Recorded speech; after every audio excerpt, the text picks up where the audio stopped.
You're in charge. You're in charge of this thing called the United States government/budget, and it gives you political and fiscal authority to do, quote unquote, the right thing. Yeah.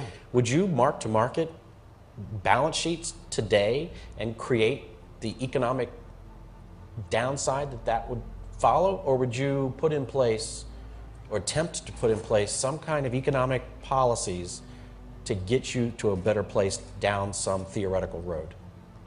I mean, how do you solve a problem where you're spending 10% of, you're running a 10% fiscal deficit?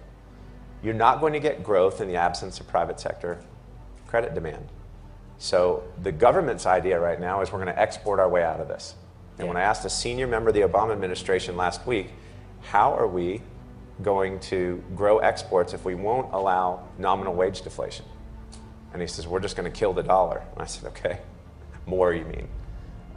So that's the only answer. And that's a dead answer. It's a dead answer, but that's where we're headed. Thursday at about 11 o'clock in the morning, the Federal Reserve noticed a tremendous drawdown of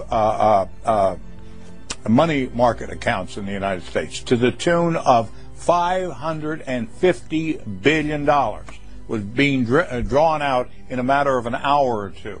The Treasury opened up its window to help.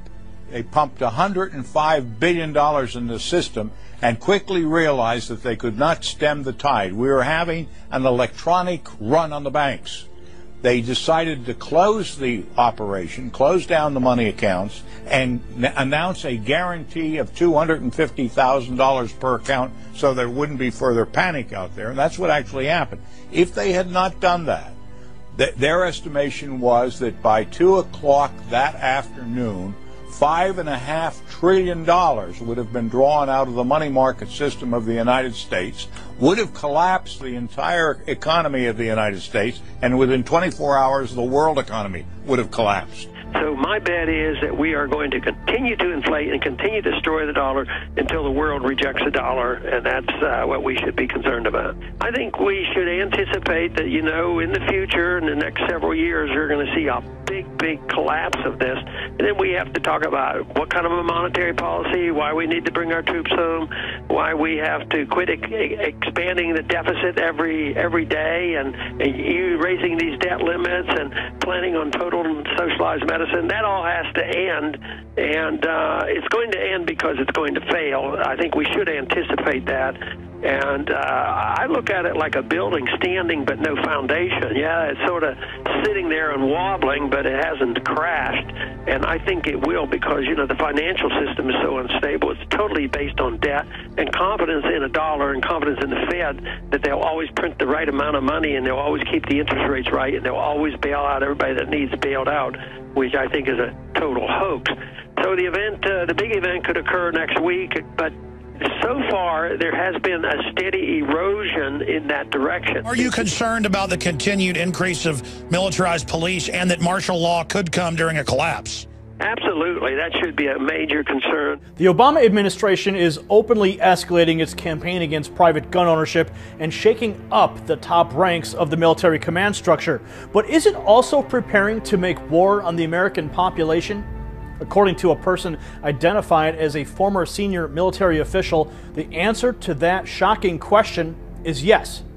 World-renowned educator and human rights activist Jim Garrow says that the source is a man regarded as one of America's foremost military heroes.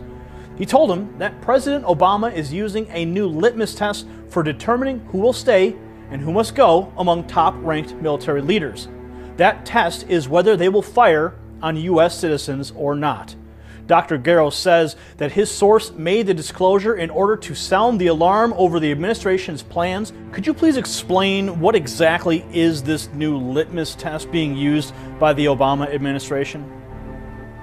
Well, I think what's been expressed to me is that officers at the highest level are being asked a hypothetical question in which they're asked, would you be able to follow your oath of office and follow the command structure and the orders given you by someone in a rank above you, up to and including the commander-in-chief, if a scenario developed where a group of people would not submit and lay down their arms when ordered to, could you find yourself obeying the order to fire on American citizens? That was what was presented to me.